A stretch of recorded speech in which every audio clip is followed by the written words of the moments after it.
Good health to you, fellow Ukrainians. February the 1st was a fruitful day for our country, a fruitful day in confronting those who are trying to weaken Ukraine even now. We will not allow anyone to weaken our state.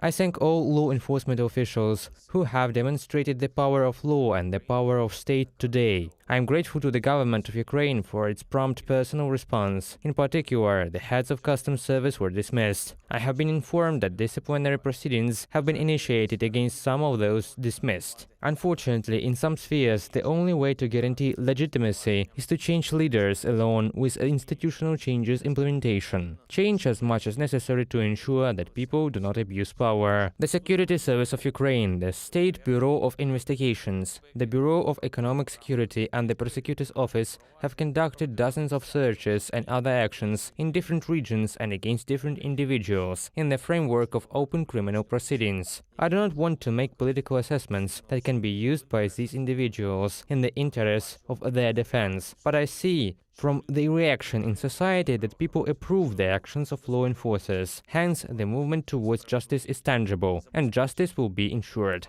The purity of processes within the Ministry of Defense and the defense forces in general is especially important. Any internal supply, any procurement, everything must be absolutely as clean and honest as the external supply for our defense. Those who interfere with this will not remain in the relevant structures.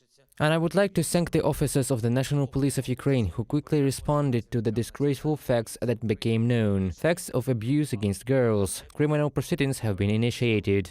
There are the first detentions of the perpetrators. Procedural actions are ongoing. There will be no place for violence in Ukraine. February the 1st was also a rather active day of diplomacy. The President of Austria visited our country, together with several ministers of the Austrian government. There are significant intergovernmental agreements, and there is a clean understanding that Austria will not be neutral in the defense of life and Europe. There is a clear Austrian position, condemning Russian aggression and willingness to further increase pressure against Russia for terror. I thank Mr. President of Austria, representatives of Austrian municipalities, for standing with Ukraine. Of course, I held several operational meetings with our military. There is a certain increase in the occupiers' offensive actions at the front line and the east of our country. The situation is becoming even more severe. I am grateful to all our warriors who are ready for this and who demonstrate the resilience Ukraine needs. We have steadfastly gone through all this time, from February to February. The enemy is trying to gain at least something now to show on the anniversary of the invasion that Russia allegedly has some chances.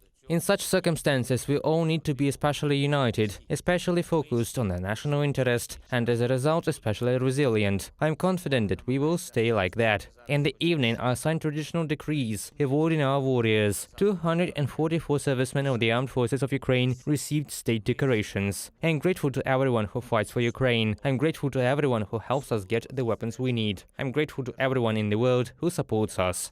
Glory to Ukraine.